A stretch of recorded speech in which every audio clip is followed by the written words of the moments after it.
On today's episode, the Chicago Blackhawks are back in action tonight against the rival St. Louis Blues, although the Hawks only have 2 wins in their last 10 games against St. Louis. I'll get into a full preview of tonight's matchup and plenty more right here on Locked On Blackhawks.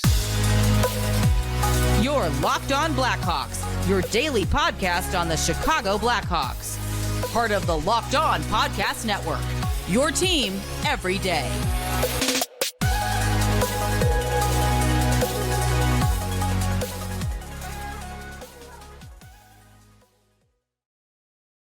Welcome to the Locked On Blackhawks podcast. Today is Thursday, December 29th. I'm your host, Jack Bushman. You can find me out on Twitter at JackBushman2, or you could also go and check out my Strictly Blackhawks account at Talkin' Hockey for all the latest Blackhawks news and updates. And real quick, if you're listening to the audio version of today's episode and you like what you're hearing, then please make sure to go and show some support first by following the podcast. You can also go and leave me a review if you want to as well, which I always greatly appreciate. And the best part about it all is that it's 100% for free wherever you may be listening to your podcast. So go and follow the show right now, and you'll be able to get the latest episode as soon as it comes out each day. And if you're not already watching the video version of today's episode, then you definitely got to be sure to go and check out Locked On Blackhawks on YouTube, because every episode moving forward, folks, is going to have a video uploaded to YouTube as well. So if you haven't done so already, please go and do me a huge favor. Go and subscribe to Locked On Blackhawks on YouTube. It only takes 2 seconds to do so.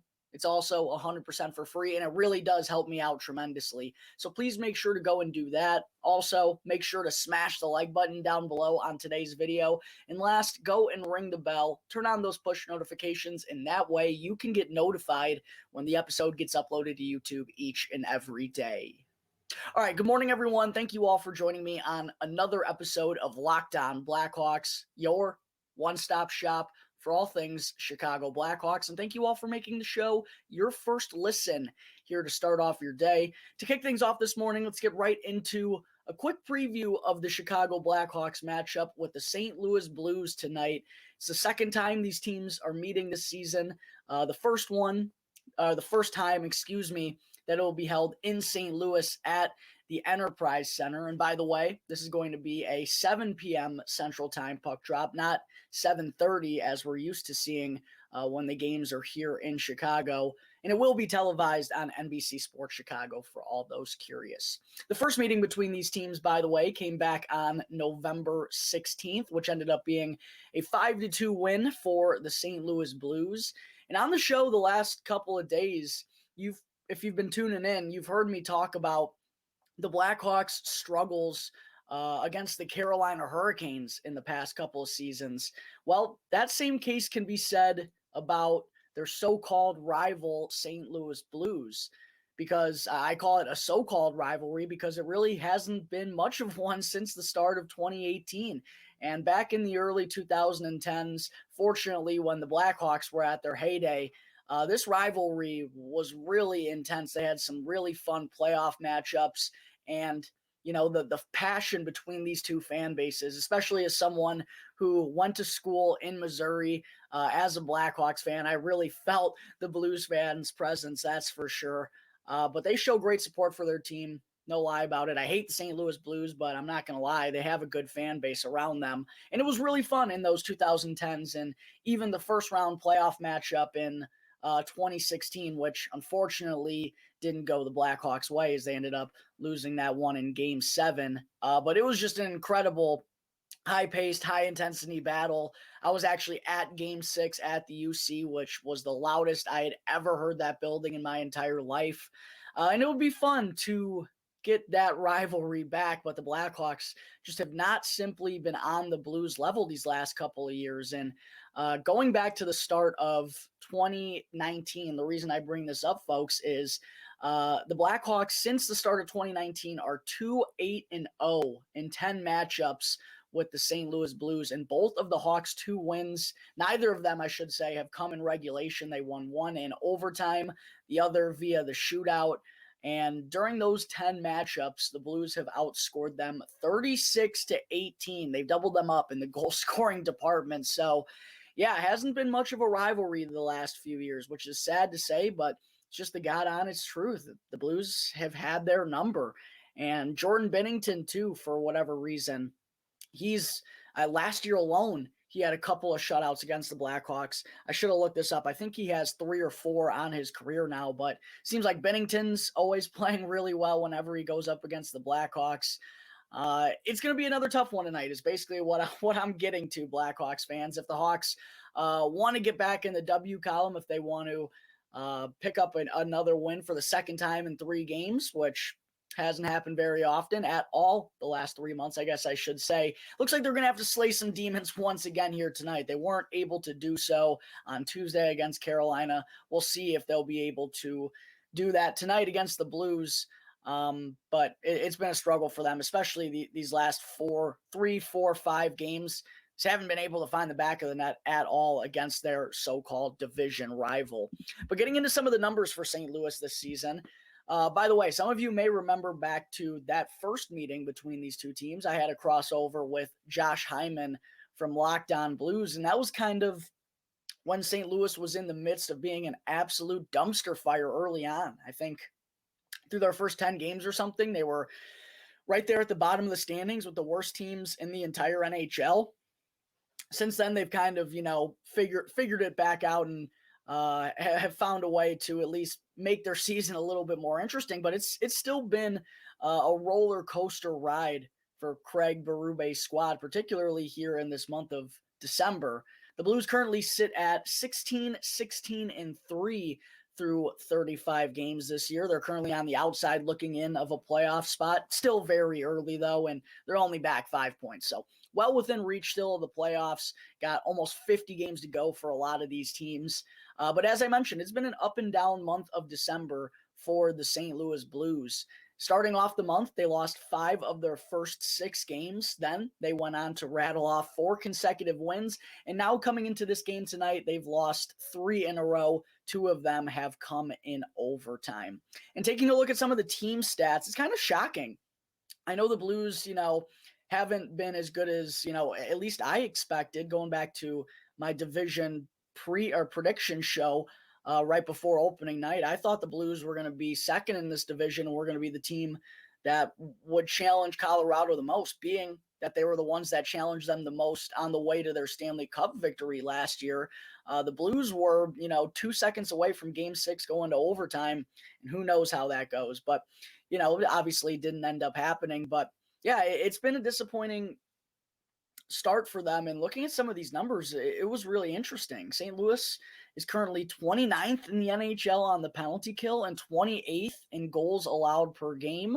They're also 21st in goals scored per game, and that's an offense on paper that looks like they have 3 lines that can really go at you. So see them 21st in the league in goals per game was definitely a little surprising. And then the man advantage for them is kind of the one bright spot. They're sitting 12th in the NHL, just above the Blackhawks at 23.5%. And that Blues man advantage, I talked about that prior to the first meeting, had really just torched the Blackhawks over the years. The puck movement that they have, it's incredible. And they have most of the same guys on that top power play unit other than David Perron, who, was a big piece, to be fair. But I think that's definitely a key for the Blackhawks tonight. I'll get into a couple more of those later on in the episode. But, yeah, I think it's big for the PK to have a good effort tonight. They just finally snapped their skid of allowing a power play goal in 8 consecutive games. Didn't give up a power play goal in their loss to Carolina on Tuesday. Hopefully they can make it 2 in a row tonight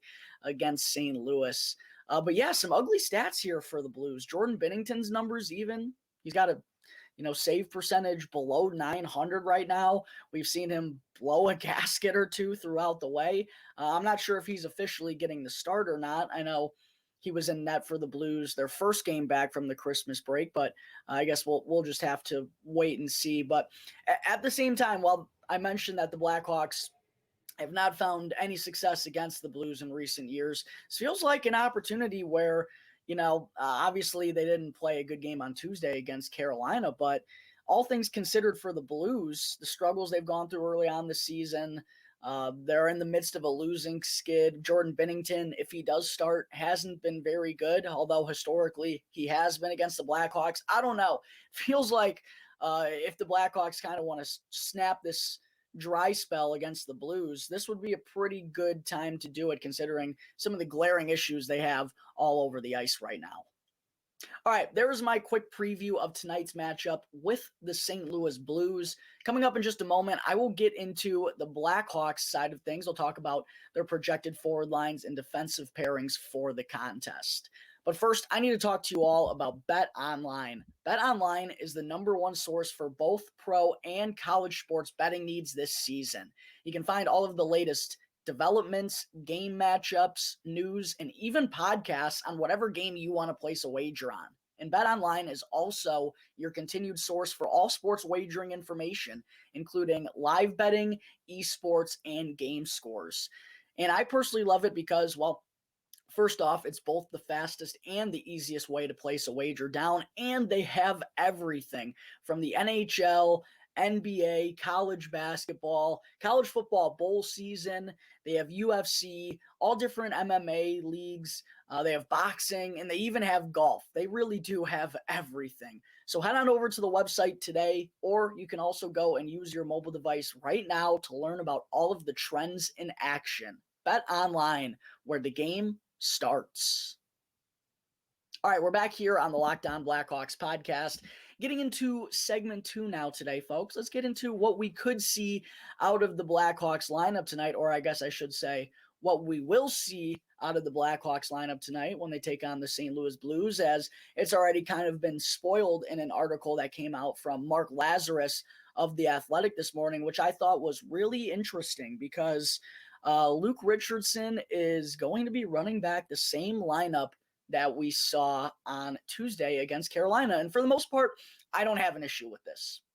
The forward group, I think that's fine. The one issue I have with this, and this was Mark Lazarus's issue as well, and he brought up a great point, a point that I've been hollering here on the show for the past week or two now, is that Ian Mitchell is not going to be in the lineup once again. What are we doing? What are we doing? No changes to the defense. Jack Johnson is going to play once again for the 35th time this season. He's played in every game, folks. Blackhawks are the worst team in the NHL. Jack Johnson is 36 years old, 35, 36. Not going to be a member of the Blackhawks after the end of this regular season. Might not even be playing in the NHL next year. And he's playing every night for this Blackhawks team that's in the midst of a rebuild. This is my one gripe I have with Coach Luke Richardson so far this season. The handling of young defensemen, it just hasn't been there. Ian Mitchell, even Caleb Jones. And look, I get Caleb Jones. He played terrible on Tuesday against Carolina. Took a couple penalties, got beat on a couple of plays where Mrazek had to bail him out.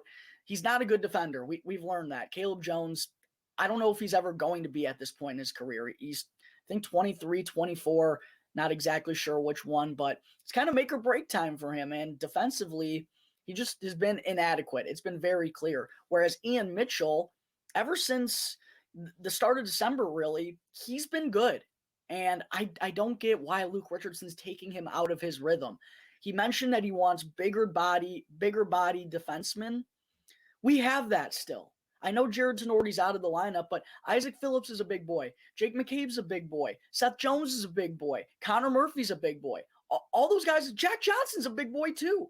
We can afford to have one little defenseman out there. I know Ian Mitchell, his game isn't suited to play that rugged style, and perhaps that's the issue with him. Maybe that's why it seems like the Blackhawks kind of already have their mind made up on him, that he might just not fit into their plans. I don't know that for sure, but their actions, how they're handling him, I don't understand it if that isn't the case. So I'm just confused here.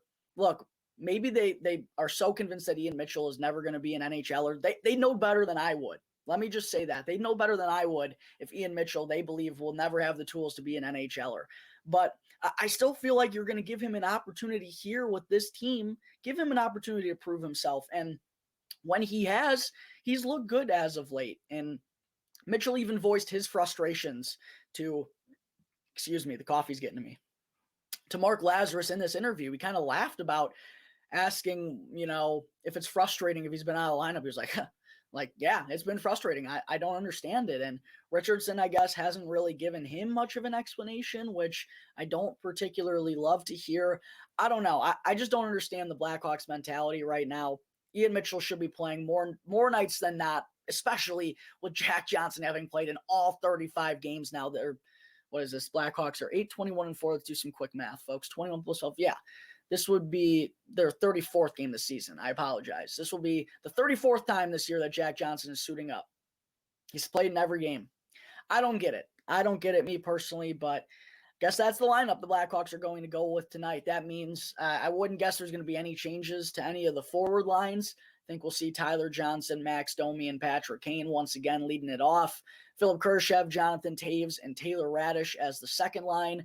While the rest of the team really didn't show up on Tuesday, the third line of Andreas Athanasiou, Jason Dickinson, and Sam Lafferty looked tremendous. Hope to see them pick up where they left off in Carolina tonight. And then the fourth line will be Boris Kachuk, Reese Johnson, and Mackenzie Entwistle, as Jujar Khaira and Colin Blackwell appear to be healthy scratches once again. Defensively, I already mentioned no Ian Mitchell. That probably means we're going to see, Jake McCabe and Seth Jones will be paired up together regardless. They've actually been really good since being paired together. It's about damn time Seth Jones got an adequate D partner. Isaac Phillips and Connor Murphy, as they've been paired together every game that Phillips has been called up thus far. I expect that to remain the same. And old Jack Johnson will be playing on the third defensive pairing with Caleb Jones. And look, this isn't even a knock on Johnson's game. It hasn't been good, but this isn't even about how well he's played or anything. It's just simply about the long-term fit. Ian Mitchell has a chance to be a long-term fit, at least I think. Maybe the Blackhawks don't think so anymore, but we know Jack Johnson for sure isn't. So that's my gripe about the lineup decisions as of late from Luke Richardson. In net for the Blackhawks, this is kind of the one confirmation we don't have. Not sure at the moment if Alex Stalock will be making his second start since returning from injury, If I had to guess, I imagine that's the way that the Blackhawks will be going with this. But I did reference on the show yesterday, given that Peter Mrazek, played incredibly well on Tuesday in Carolina. He made a career high 46 saves despite the Blackhawks losing 3-0. Considering how well he played, I do wonder if Richardson goes back to him tonight against St. Louis. It was a shame that the Blackhawks wasted that performance from their goaltender on the sixth shutout of their season. That's a couple of times already that the Blackhawks have wasted efforts like that from their goaltender this year.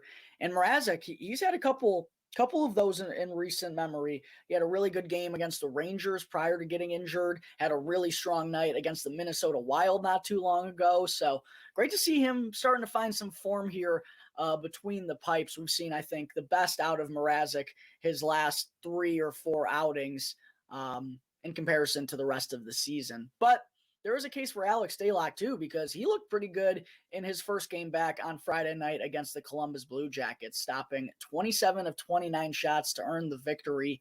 And if you look at Stalock's numbers this year, I know a lot of that work came during the early portion of the Blackhawks season where, they were actually winning games. But Stalock's now 4-2-1 on the year with a 2.78 goals against average and a 9.17 save percentage. Again, I know a lot of that came from earlier on, but no doubt about it, Stalock's been good, and he's also a lot of fun to watch, which is something noteworthy with this Blackhawks team. There's not a lot of entertainment going on when you turn the Blackhawks on your television, but Alex Stalock provides that each and every night. Is it a bit nerve-wracking? Will it give you a heart attack when he races out of the crease to play the puck? Absolutely, but more times than not, I'll knock on wood when I say this, he handles the puck pretty well and gets it out of harm's way. It's almost like he knows what he's doing out there. So we'll see whether the Blackhawks go with Stalock or Mrazek, but I love having 2 healthy goaltenders, and both guys are playing well right now. So I'll feel good about it either way, I think. As for some quick keys to victory, I'm going to rattle off 3 here real quick. Not going to get into them too much. My first key is to get after Jordan Binnington. I mentioned earlier, he's not been particularly good this season. He's been letting his emotions get the best of him. He's acting like an absolute buffoon out there. Get after him early. Be aggressive with the puck on your stick. Chase after Jordan Binnington. He's had the Blackhawks number recently, as I mentioned, 2 shutouts last year alone. Get after him early. He's been able, teams have been able to kind of unravel him and solve those mysteries and put, a lot by him in a hurry so far this year. So be aggressive right out of the gate for the Blackhawks and chase after Jordan Binnington. Second, I think the Hawks have to at least match the Blues power play. I referenced already how the Blues man advantage has torched the Blackhawks in recent years. If the Blues score 1 power play goal, it might just happen with how bad the Blackhawks PK has been. I think it's really crucial for the Blackhawks to, at the very least, match the Blues in the special teams department. And 3, don't be sloppy in front of your own goaltender. I thought the Blackhawks structure on Tuesday against Carolina was not very good, and sometimes they got caught standing around in front of their own net. An unfortunate bounce off of Connor Murphy, but the Blackhawks, I think, could be a little bit more proactive right in front of their own netminder, be a little bit more physical, clear pucks out of harm's way, and win those battles. Don't give anything easy up to the Blues, especially when this offense has struggled so much to find the back of the net. All right, coming up in just a moment, folks, I will provide a quick chat on Team Canada's massive win over Germany yesterday at the 2023 World Junior Championship. But first, I need to talk to you all about something serious. Let's talk about the NHTSA Drive Sober campaign. And let me paint a quick scene for you. You're hanging out with some friends and putting a few drinks back. A few become a few too many, and the evening comes to an end and people start to head out. You think you're calling for a ride, but nah, you live nearby. You can make it home okay. It's no big deal. What are the odds you'll get pulled over anyways? And even so, what's the worst that can happen? Your insurance goes up, you lose your license, you lose your job, you total your car, you kill someone. Everyone knows about the risks of driving drunk. The results are tragic and often deadly. However, that still doesn't stop everyone from getting behind the wheel when they're under the influence. That's why police officers are out there right now looking for impaired drivers on our roads to save lives. So if you think you're okay to drive after a few drinks, then think again. Play it safe and plan ahead to get a ride, because it only takes one mistake to change your life or someone else's forever. Drive sober or get pulled over. Before I wrap up the show today, folks, for just a quick second here, it's only going to take a couple of minutes, but I definitely wanted to talk about what went down last night at the 2023 World Junior Championship, aka the Connor Bedard show. Holy moly. It was incredible. Connor Bedard has a 7-point game in Canada's rout of Team Germany, 3 goals, 4 assists. And as I said on the show yesterday, after Canada was upset in the opening game by Czechia, they were going to look to respond in a massive way to get back on track a little bit. And boy, did they ever. Connor Bedard, 7 points to lead the way. He gets a hat trick. Dylan Guenther goes on and gets a hat trick too. And man, if there were any doubts, which I don't think there ever should have been. I get Adam Fantilli has been awesome for Michigan, and there's some other guys pushing up the ladder. Carlson's one who's in this tournament. But yeah, Connor Bedard is just special, and we've known this for years, but to see it on full display for Team Canada in a World Juniors game last night, it was spectacular. The first period alone could have just been a full game's worth of highlights. Bedard sets up Dylan Guenther beautifully for the opening power play goal. Then he kind of, what was his first goal? I can't even remember. He did so much. I literally can't even remember. He had the breakaway goal. He had the luck. Oh, yeah. He had the breakaway goal, which was nice. His quick release is incredible. The speed and quick release is Nathan McKinnon-esque, truly. And then the lucky bounce in front. The power play goal, though, for the hat trick. Just a beautiful little flick with the wrist, glove side, perfect shot. Oh my gosh, I'm freaking out about the opportunity to have Connor Bedard. This kid is incredible. And for him to only be 17 years old doing this, technically a year down than a lot of the competition out there, he's ready. I mean, what else do we need to see out of this kid?